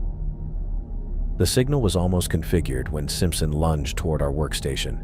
"Stop!" he shouted, reaching for the equipment. "You don't understand what's at stake." I blocked him, pushing him back. "People are dead because of whatever your company woke up down there. We have investors waiting for this technology," Simpson said, his voice rising with desperation. "Do you know what this is worth? Unlimited energy, interstellar travel capabilities. We're talking about changing humanity's future." "You don't control it," I said. "You never did." He raised his gun, pointing it at the equipment. "I can't let you shut it down." Everything happened fast then. Danielle tackled him from the side and they crashed into a console. The gun went off, the bullet hitting a ceiling panel. They struggled, and Simpson's head hit the edge of a metal desk with a sickening thud. He went limp, unconscious. "Signal ready," Naomi called. I ran back to the console and hit the transmission key. The old equipment hummed as it sent our shutdown sequence toward the coordinates of Node 7. For a few seconds, nothing happened. Then the platform stopped shaking. "Look," Christopher said, pointing to a monitor showing the exterior. The alien craft had stopped their assault. They were turning, moving away from the platform, heading back toward where Node 7 had been. "It's working," Naomi said. On another screen, we could see the portal in the distance. It was changing, the swirling energy becoming unstable, contracting and expanding erratically. "The portal's collapsing," I said. "We need to move. Now." Christopher and Danielle cleared a path to the maintenance shaft while I helped Naomi gather our equipment and data. 2 crew members dragged the unconscious Simpson. "Should we just leave him?" someone asked. "We're not like him," I replied. We descended through the maintenance shaft to the level where the emergency submarine was docked. The small vessel was old but looked operational, designed to carry about 20 people. As we reached it, the platform gave an ominous groan. Metal twisted somewhere above us, and the whole structure listed to one side. "The platform's breaking apart," Christopher said. "The battle between those things and the company vessels must have damaged the support struts." I opened the submarine's hatch and started helping people inside. "Everyone in, now." Water began spraying through seams in the walls. The platform wasn't going to last much longer. Through a porthole, I could see alien craft and company vessels still engaged in combat around us, though many of the alien ships were retreating toward the collapsing portal. Our signal had worked, but the damage was done. "That's everyone," Danielle said, as the last crew member climbed aboard. I took one final look at the flooding compartment before jumping into the submarine and sealing the hatch behind me. The submarine rocked as I scrambled to the control console. Salt water dripped from my clothes onto the old metal floor. Everyone found seats or handholds wherever they could in the cramped space. Simpson lay unconscious in the corner, his wrists bound with cable ties that Christopher had found in a storage compartment. "Does anyone know how to operate this thing?" I asked, scanning the outdated controls. Christopher stepped forward. "Basic submarine operations were part of our emergency training. Not this model specifically, but the principles should be similar." Together we examined the instrument panel. The submarine was at least 20 years old, but the gauges still worked, and the emergency power had kicked in automatically when we opened the hatch. Christopher pointed to a series of switches along the left side of the panel. "Main power, ballast control, propulsion," he said, flipping them in sequence. The lights brightened and a low hum filled the cabin as the engines came to life. "We need to get away from the platform," I said. "It's going to collapse completely any minute." I took the main controls while Christopher managed the ballast tanks. The submarine lurched forward, breaking free from the docking clamps with a metallic groan. I guided us away from the underside of the platform, maneuvering through a maze of support struts and debris that had fallen from above. The periscope was old but functional. I raised it and rotated the viewing angle, catching glimpses of the chaos around us. The platform's lower sections were already flooding, metal twisting under pressure. Further out, I could see dark shapes moving through the water, the alien vessels retreating toward the portal. Company boats circled above, their hulls visible from beneath the surface. "How's our hull integrity?" I asked. Danielle had found the system's monitoring station. "Holding at 87%. We took some damage breaking away from the dock." A sharp crack sounded above us, and everyone looked up. Through the periscope, I watched as one of the platform's main support legs gave way, sending a massive section of the structure plunging into the water. "Brace yourselves!" I shouted, gripping the controls tightly. The shockwave hit us seconds later, knocking several people off their feet. I fought to maintain our course as debris rained down around us, clanging against our hull. One of the techs helped Jackson back into his seat, while Naomi checked his bandages. "We need more depth," Christopher said, looking at the sonar display that showed more of the platform breaking apart. "Those pieces could crush us." I nodded and pushed the dive controls forward, sending us deeper. The submarine responded sluggishly, its old systems protesting the sudden commands. We descended to about 50 meters, finding clearer water beneath the immediate danger zone. "Where are we heading?" Danielle asked, moving to stand beside me at the controls. "Away from the portal," I replied, turning the submarine east. "As far and as fast as this old tub can take us." Through the periscope, I could still see the swirling energy of the portal. It was changing, becoming unstable, the blue-green light pulsing erratically. Our signal had worked. The alien vessels were retreating into it, their sleek forms slipping back through the dimensional gateway. Then it happened. The portal collapsed in on itself with a blinding flash that even the water couldn't fully dampen. I pulled away from the periscope, spots dancing in my vision.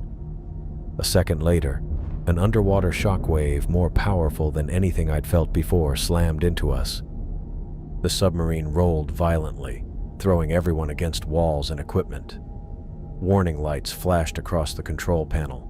A pipe burst near the rear of the cabin, spraying cold seawater inside. Two of the techs rushed to seal it while Christopher fought to stabilize our ballast. "Hull integrity down to 63%, Danielle called out, clinging to her station.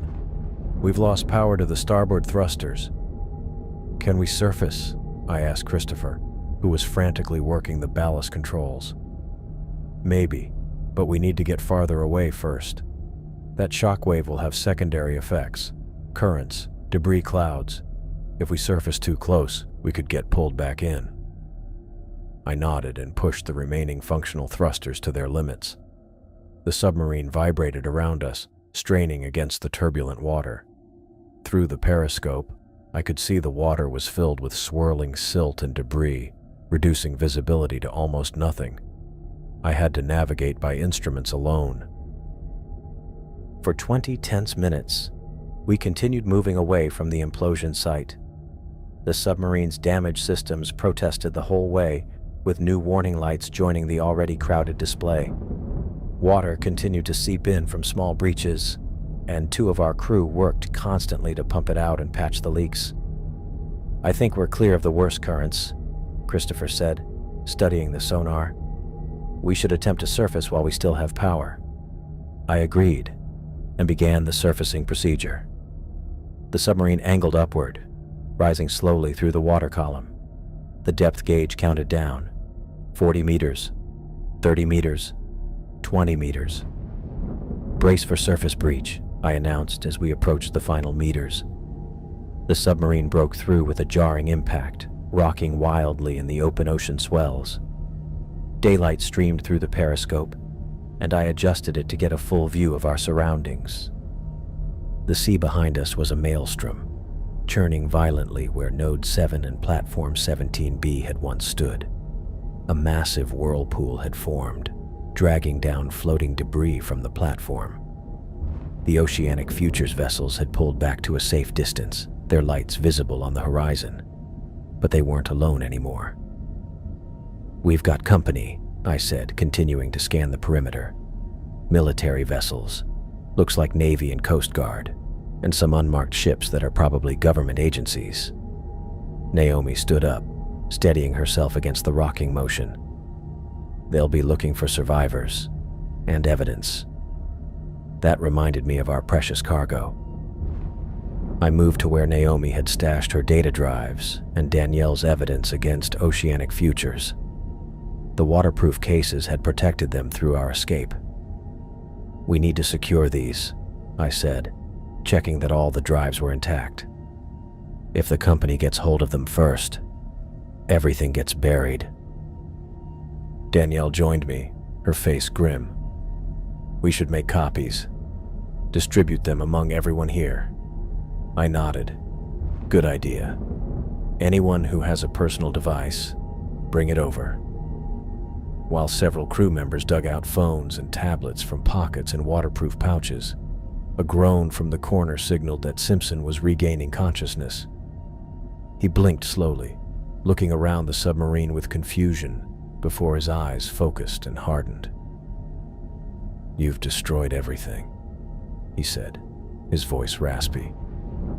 "Years of research, potential worth trillions." "You nearly got us all killed," I replied, not looking up from the data transfer I was setting up. Simpson laughed bitterly. "You think this is over? Oceanic Futures isn't the only company that found these sites. There are others around the world. Different companies, different governments. Some have been active for years." I paused, looking at him. "What do you mean, active?" "The technology responds to power. Feed it enough and the portals stabilize. Some have already begun extracting materials, maybe even knowledge." Christopher, who had been monitoring our systems, turned sharply. "You're saying there are more portals like this?" Simpson didn't answer, but his smile told us everything. "We need to get this information out," Danielle said urgently. "Not just about Oceanic Futures, but everything we know about the portals and the technology." I returned to copying the data, transferring portions to every device we had available. Each person would carry a piece of the puzzle, enough that if any of us made it to the public, the truth would come out. The submarine rocked suddenly as a large wave hit us. Through the periscope, I could see a Coast Guard vessel approaching our position, having spotted our emergency beacon. "They're coming for us," I announced. "Everyone remember, we stick to the facts. What we saw, what we experienced. The company will try to discredit us. Maybe worse." "What about Simpson?" one of the techs asked. "He comes with us," I said firmly. "He's got questions to answer." As the Coast Guard vessel drew closer, we prepared to abandon the submarine. It was taking on water faster now, the damaged hull giving way in multiple places. We gathered what few belongings we had and stood ready by the hatch. "They'll separate us for debriefing," Danielle warned quietly. "Standard protocol for incidents like this." "Then we meet afterward," I replied. "Once the immediate questioning is done. We need to coordinate our next steps." She nodded. "I'll find a way to contact you when things settle down." The Coast Guard vessel was alongside us now, crew members throwing down lines and preparing a rescue basket. I helped Jackson into the first lift, watching as he was carefully raised to the deck above. One by one, our group followed, with Simpson, still bound, going up under the watchful eyes of two of our techs. I waited until last, securing the data drives in my pocket. As I prepared to leave, I noticed something strange on my left arm. Just below my wrist were several geometric markings, perfect angles and lines forming a pattern I didn't recognize. I tried to wipe them away, thinking it might be some residue, but they remained. Then I remembered. During our escape from Node 7, one of the entities had brushed against my arm as I sealed a door. It had felt cold, almost electric. As I stared at the markings, thinking about what might still be out there beneath the waves, they seemed to shimmer slightly, taking on a faint bluish glow that matched the energy of the portal. I quickly pulled my sleeve down to cover them as a Coast Guard officer called down for me to hurry. I climbed into the rescue basket and was lifted onto the deck of the Coast Guard vessel. Government agents in plain clothes were already separating our group, leading them to different parts of the ship. Simpson was being handcuffed and escorted away under heavy guard. "Travis Walker?" A woman in a dark suit approached me. "I need you to come with me for medical examination and debriefing." I nodded and followed her, glancing back one last time at the churning sea.